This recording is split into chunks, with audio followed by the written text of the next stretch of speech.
and welcome to the Bring Your Own Kool-Aid podcast. This is a place for serious professionals to be seriously unprofessional. So come on in.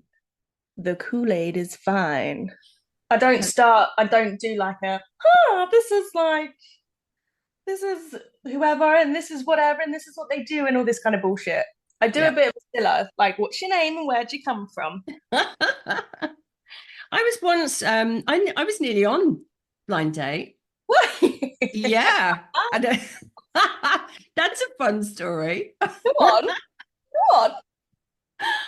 You want to Wait. hear that story? Do you know what? Speaking of startovers though, I mean it's quite a good one. I haven't thought about in years actually. So where are we going back to? I mean, when was it on? It was on a I mean, long time. no offense, no disrespect. I You was don't little. remember it. No, I do remember it. I was little though. It was like Saturday night TV, prime, like what, 90s? Okay, let me enlighten you then, Kelly, because this was a program that went on for, I mean, I can remember watching it with my family. So I must have been at least sort of a teenager. I'm 53 now. So I'm thinking, I think this must have been in the mid 90s. Yeah, I It was think so. definitely towards the end. And I was working, I was single. And at the time I had a couple of flatmates in my house. I bought my first house. So yeah, so probably about 96, 97, something like that. Mm. And one of my flatmates was single as well, and he and I were great friends. We're still in contact now, actually. Yeah. And so when we used to be going out and stuff, blind date used to be on, and we used to go, oh my God, look at them, da da da. And then you see the sort of amazing dates they went on and stuff, and we were like, you know. So it came up where it said they're looking for new contestants. Here's how you apply. So I didn't apply for me, obviously. I applied for him. Mm. And and little did I know, but he had done the same thing. So we both got these letters come through the post because that's how it worked back then. Mm. And we were told where the interviews were. So I said we had this conversation like, oh my God, I can't believe we've done this. And then we just said, should we do it? Should we just do it and see what'll happen? Now we were both in sales, okay. And in order to get sales jobs, I got mine as a graduate, and you had to do group interviews, right? So you kind of got to sell yourself. So we went along. It was in the Connaught Hotel in London. And they had all these things, like pop up, Mm. what do you call them? Like promotional Like the things banners. Yeah. saying what they're looking for. So as salespeople, what do? We match, a problem and a solution. So we Perfect. said, right, let's do it. So we got split up and we got through the first round. We both got through the first round of the group interviews. Mm. They'd said, we want people who are prepared to speak up. We want people who can show a bit of personality. Do you know what I mean? That kind of thing. Yeah. So that's what we did. So we got through and we got through. And it was like a whole day. And then there was individual and interviews. And I said, I'm now beginning to get a little bit scared because I'm like, this started off as a bit of a laugh, but actually, I'm heading towards being on the TV on blind date. And so then we had an individual interview. And in there, I thought to myself, okay, this is getting real. I do not want to be one of the three. I don't want to be one of the three that's Mm. sitting, that has to be picked. Do you want to be Right? the picker? Yeah. Now I'm like, as my ADH speaking, that would be RSD overload for me. Do you know what I mean? If I got rejected, that'd be awful. But I thought if I Oh. could be the picker, then Mm. yeah, I'll do it. So I said this in the interview and they wrote it down and said, okay, yeah, that's absolutely fine. I was like, oh my God. So I then that was the end, and they said, right, we'll be in touch. So let me think. When I went back to work, so I Mhm. gave them my work number, which was a big mistake. And we went back to work, and it was all like, Hold oh, on what a did you do over second. the weekend? Hold on. Can you imagine Scylla calling your work like, oh, loves? Yeah. Well, it wasn't Scylla who called, it was someone else. And I didn't pick up the phone. It was one of my sales team at the time. And so this was probably about 10 days after that, thing. And Yeah. in that time, I'd had a few dates with someone else who was on that advertising sales floor. Uh, And nobody knew about it because we kept it quiet. So the phone call came in. One of my team members phoned up, said, "Can I take a message?" And they said, "Yes, can you get her to call such and such from I can't remember if it was ITV or BBC. It's with regards to blind date, right?" oh, shit. And imagine this. This is an advertising sales floor. There are about 50 people on this, all in their sort of 20s and 30s. Do you know what I mean? Majority of them single. And one of the ad managers gets this, gets this message. So he put an email round to the whole of the ad floor and said, "Sara's just had this message from Blind Date," Oh no. right? So I came back from my meeting and I'm sitting down and my team are all humming the Blind Date theme tune. Oh my God, I would die. I know. And when you have that moment of like, how that that's a coincidence. How can they possibly, why would they be doing Tweeness. that? And all those gremlins kind of coming in. And then one of the chap who'd taken the message just put a note across my desk saying, "Oh, you need to call Blind Date back." And so I said to them, I said, "Listen," because I didn't think for 1 minute that they would have spread it around the whole of the sales floor. And I said to him, "Right, listen, if you've told, keep this to ourselves." And I told them what I'd done, but I said, "But, keep it to us, okay?" And then I left, and I was later told that when I left, another message went round to everyone saying, "She's not going to do it if she thinks you all know."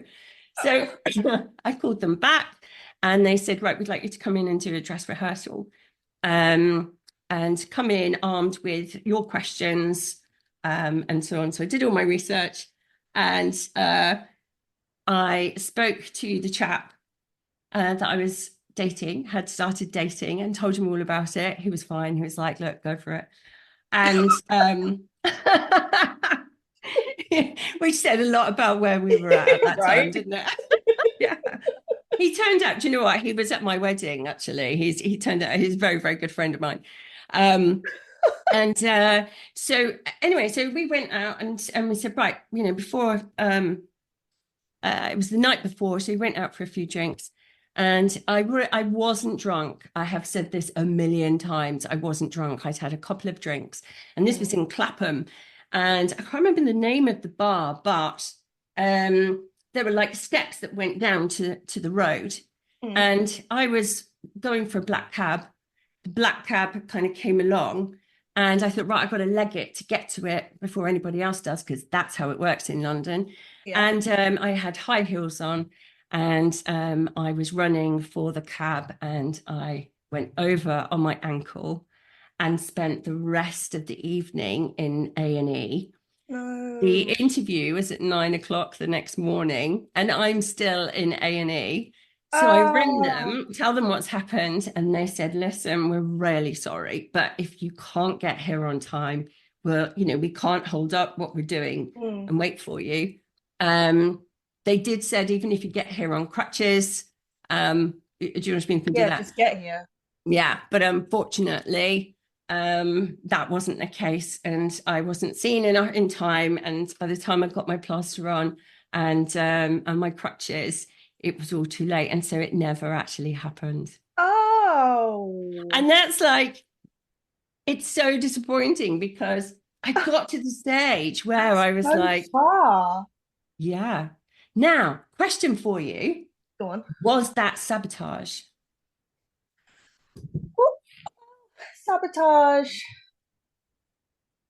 Sabotage, no. It depends, right? So I need to know what happened instead, because it's like you hear that, you know, have you seen Sliding Doors? You ever seen that Yeah, movie? Right? yeah. So that's with what's her face? Gloopy fanny egg lady, Gwyneth Paltrow. It was Gwyneth her, wasn't it? Paltrow. Yeah. Yeah, So she's like, you know, it's the two versions of her life if she had not seen her, she hadn't got yeah, fired and whatever. So I yeah. need to know what happened next.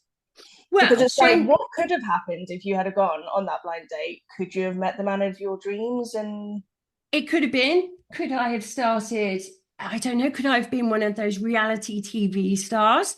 You know, could it have been? There's all sorts of things that could have been. What actually happened was it did actually get me and the guy kind of together. Do you know what I yeah, mean?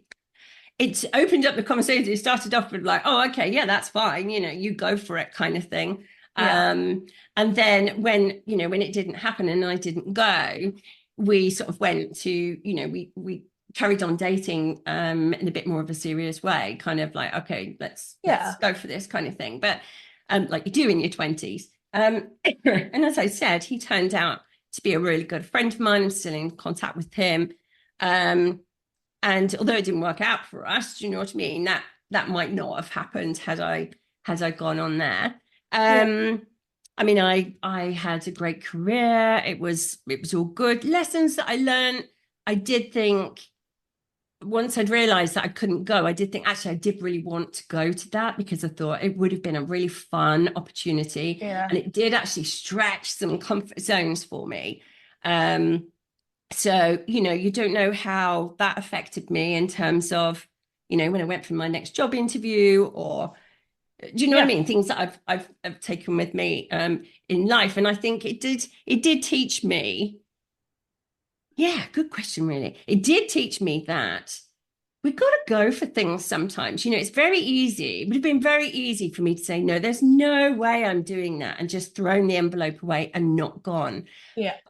We both were curious, um, you know, enough to go, but what if, you know, like, you know, what if? What if that Yeah. I think about that like a lot. I think about it a lot in terms of like, so for me, I had never heard of my kid's dad. Even being from Jersey, which is like obviously the smallest island in the history of the world. Well, it's not, but you know what I mean. Yeah. I'd never heard of him, which was strange because you would think that all, you know, everybody at the same age would know everybody.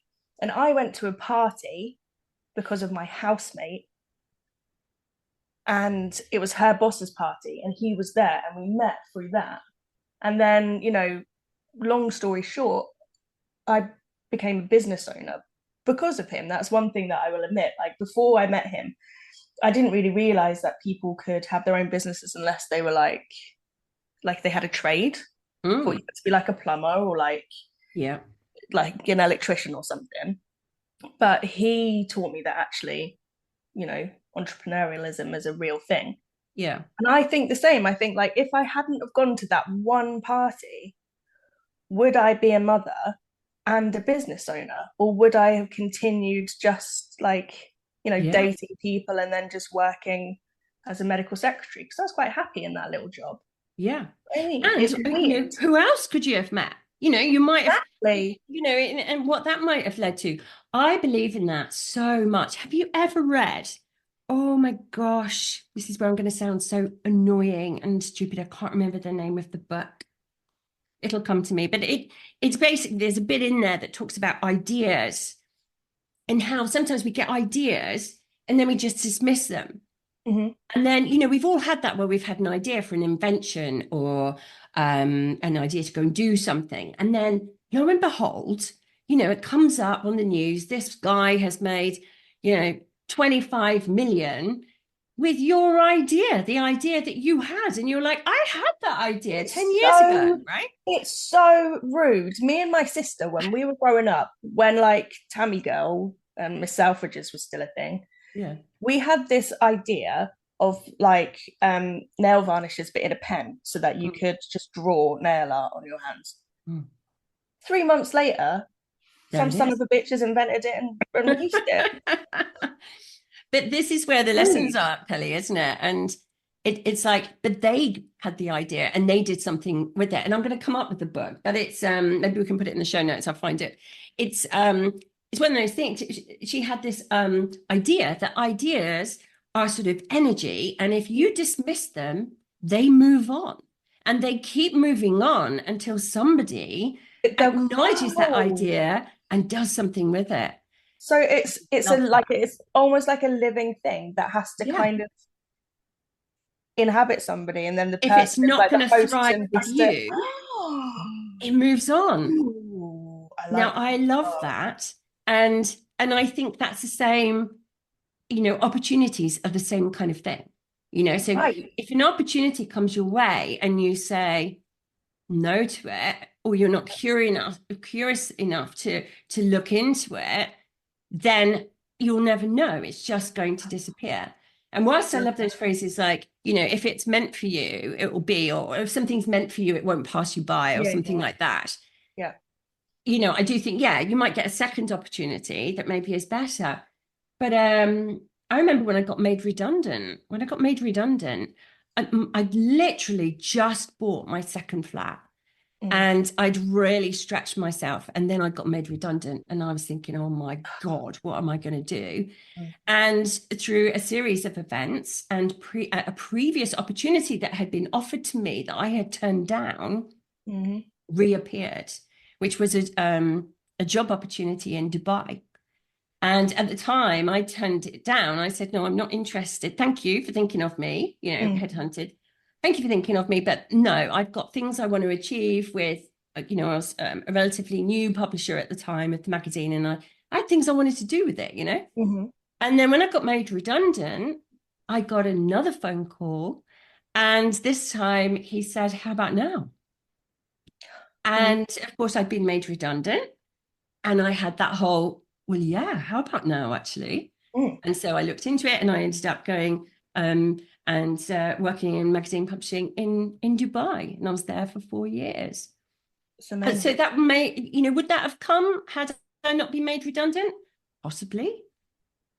This, But it's fascinating though. It is fascinating to me. This kind of like, but what if you didn't?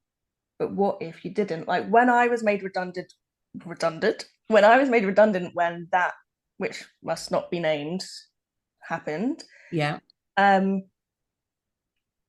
I was then offered my job back. I was in that situation. I was in that position where I had Athena with me, and she was with me full time at that point. And I always had my business. I had my business from when she was like 2, but it wasn't like I hadn't gone all in on it. Mm-hmm. And then when I was made redundant, when offices were closing and things like that were happening, I thought, right, well, I'm going to go all in my business. But then they came back to me and they said, look, do you want, now everything's opening up again, do you want to come back? Mm. And I was like, no, which was probably, honestly, the most batshit thing I've ever done in my life. Mm. I was just like, no, like, I'll Mm. figure it out. What made you say no? Reason why I had that job was for like the security of being in employment. And then once that was taken away, it was really like, here's me going all woo now. I feel like there are signs and you should pay attention, right? Mm. And I feel like, not so arrogant as to say that a fucking pandemic was because of me, obviously, but I felt like the universe was saying to me, actually, like you are the best security for yourself, like you're the best provider for yourself. So when they asked me to go back, it felt more like scary than actually saying, no, I don't think I will. Like, I remember the day that they said that lockdowns were going to happen and stuff. And I remember turning to one of my colleagues and saying, I will never sit at this desk again. Mm. I just know it. I can just feel it. Like, because I wasn't made redundant the day it happened. It was a few days later. But I just said to them, I know I'm never going to sit at this desk ever again. Mm. And maybe it's a pig-headed thing where it was like, now I've said it, like I won't.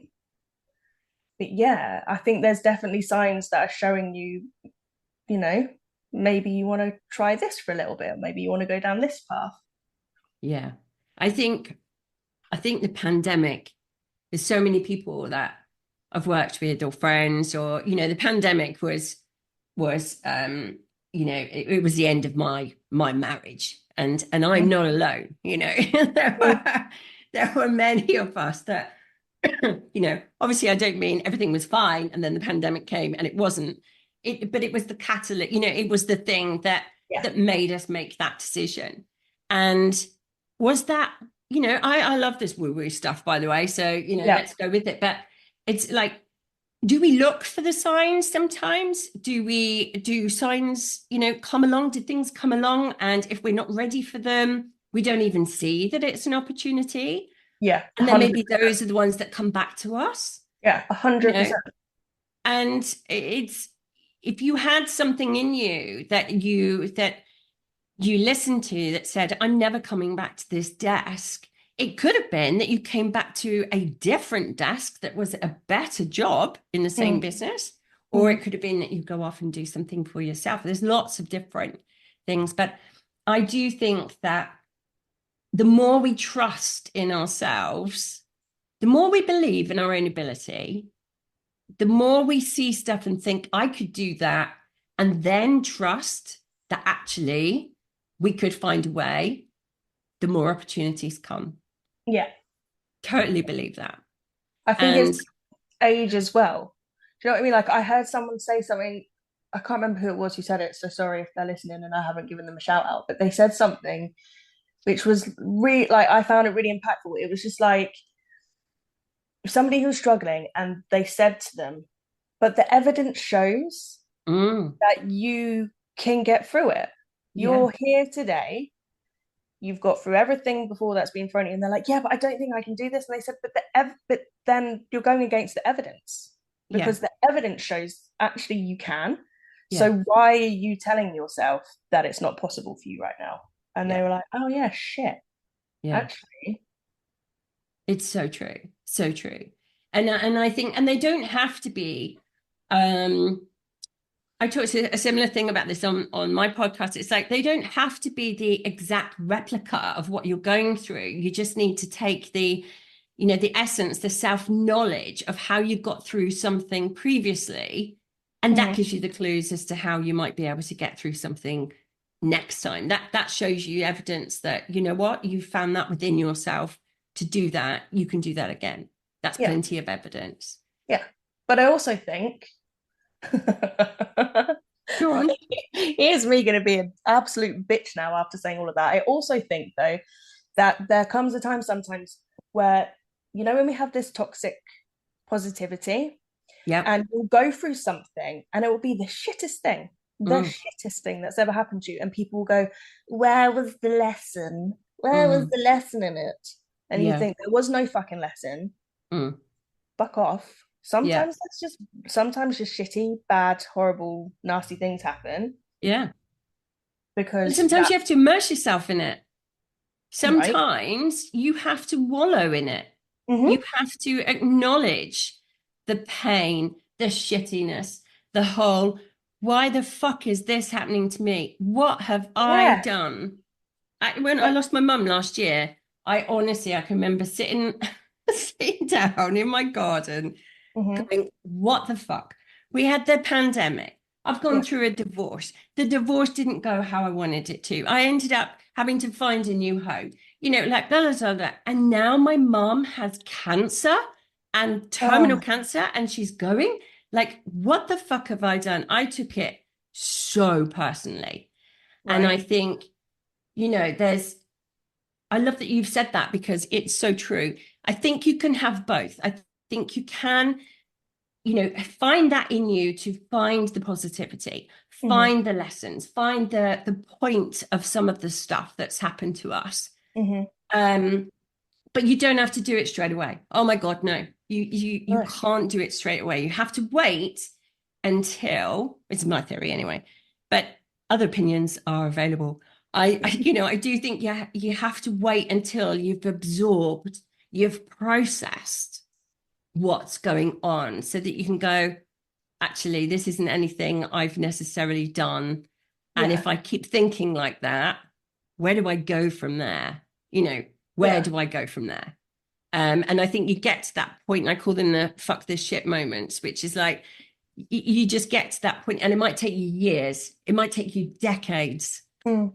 but we tend to get to a place where we go, I'm not staying here in this position. I'm not, no, I can't, you know, Yeah. I can't remain here. And therefore that's when you start to draw on those other parts of your personality. But yeah, you're right. I mean, sometimes the last thing you need to hear is for someone to say, oh, um, it's like divorce, isn't it? They go, oh, you'll find someone else. Oh, fuck off. Yeah. God, You're do you know, it like, drives me mad. Do you know what? Right. And I'm not going to say any names. And I know that the person was trying to help. I know they were. And I think I finished the conversation with, I know you're trying to be helpful and I appreciate it because they were coming from a good place.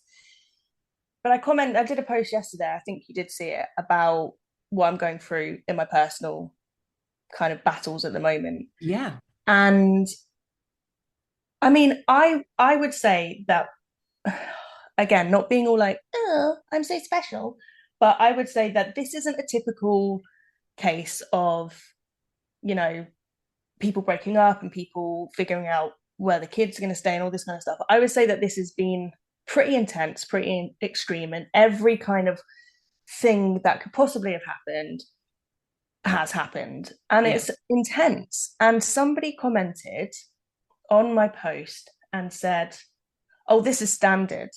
This is just standard. Mm, And I just thought, it's far from fucking standard. But mm, thank you so much for diminishing my experience and mm, belittling what I'm going through by mm, telling me on a post where I'm saying that somebody is trying to put out my fucking fire and make me smaller than who I am. mm. And I'm saying, actually, fuck them. I'm going to continue being exactly who I am because I like myself. Yeah. That somebody can turn around and say, oh, this is all standard.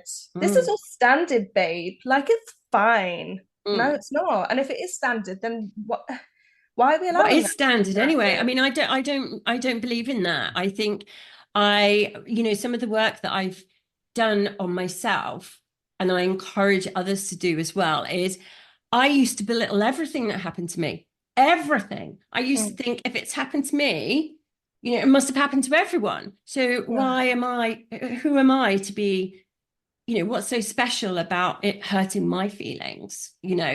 And I'm not saying that's the case with you, but I think there is no standard. It is yours. It's right. yours, and it's no one else's, and But it's for even no one else to that's judge. it. But even if it was standard, which it isn't, But what is standard? but why say that? Yeah. Does it make somebody feel better? Like when you were going through, which I personally think is probably one of the hardest things that anybody has to go through, losing Mm, a parent, losing someone that close to you. Like I can't even get my head around how the fuck I'm going to cope when my mom goes. mm, I just it's a lot. And if somebody goes to, yeah, but all of our parents will die. Does that yeah. make you feel any fucking better? Or do you think, yeah, but you don't know how close I was with my parent. You don't know how fucking hard this is to like Yeah. be away from them. Like you don't know. There's no standard. Fuck off. Yeah. And I got quite annoyed there, didn't I I? like that. There is no standard. Fuck off. Let's let's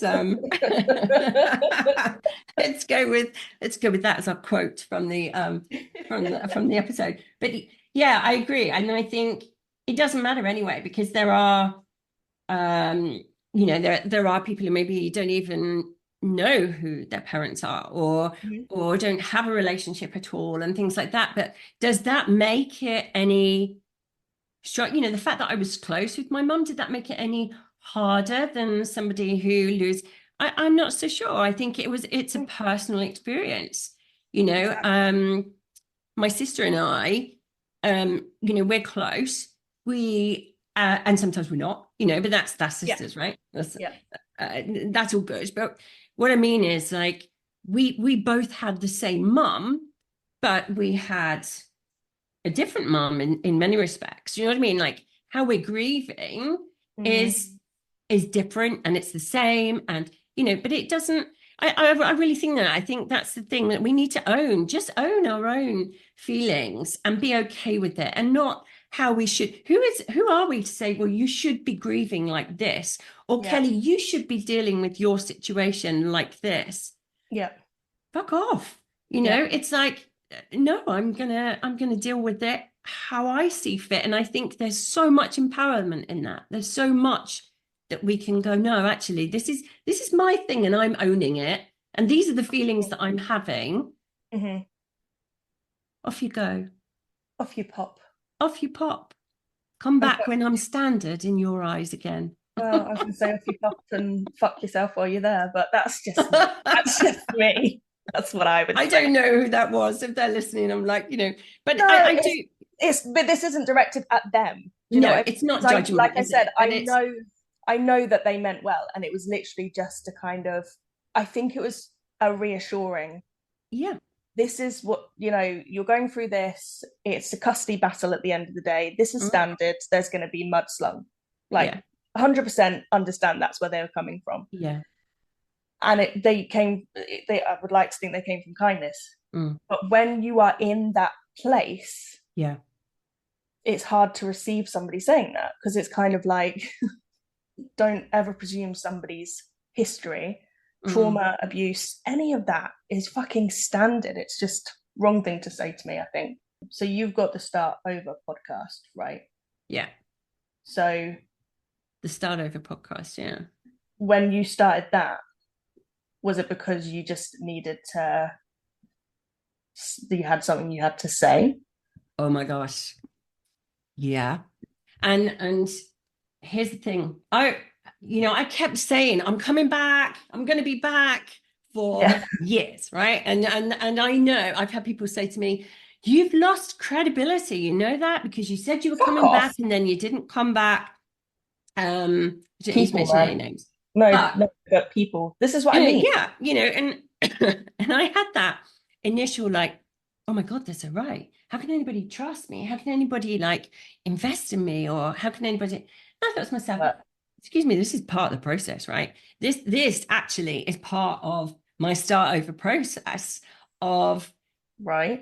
it's like you get an air of excitement and then you kind of go, right, and your motivation and things might have happened and you're like, Mm-hmm. right, and I tend to run at things at 100 miles an hour, right? That's no surprise. I run it home and then I kind of like get to the peak and then I suddenly go, oh shit. It's like you're on the edge of the cliff and you're like, oh no, but if I go any further now, people are they gonna doubt me? And then we go into that kind of, the depths of despair. And then Mm-hmm. you either stay there for a long time or you start to come out of it. And all of those experiences, Kelly, have brought me to where I am now.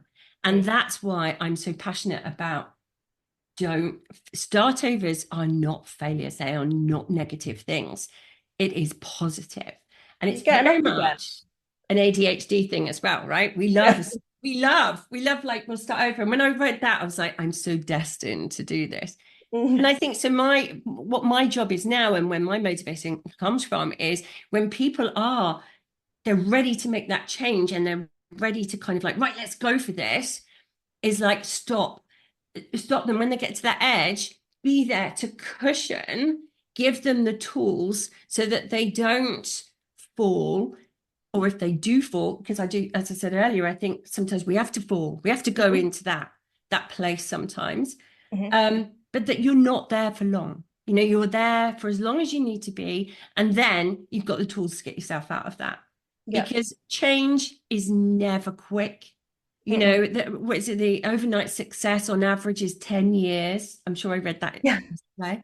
Yeah. It's like, and you think, yeah, that's true. To go through a divorce, to lose someone close to you, to be made redundant. There's a lot of absorption. There's a lot of shock effects that's going on. There's a lot you've got to Mm-hmm. process. And Mm-hmm. it doesn't happen like that. But there are stages of it. So the Start Over podcast for me was I had stuff I wanted to say.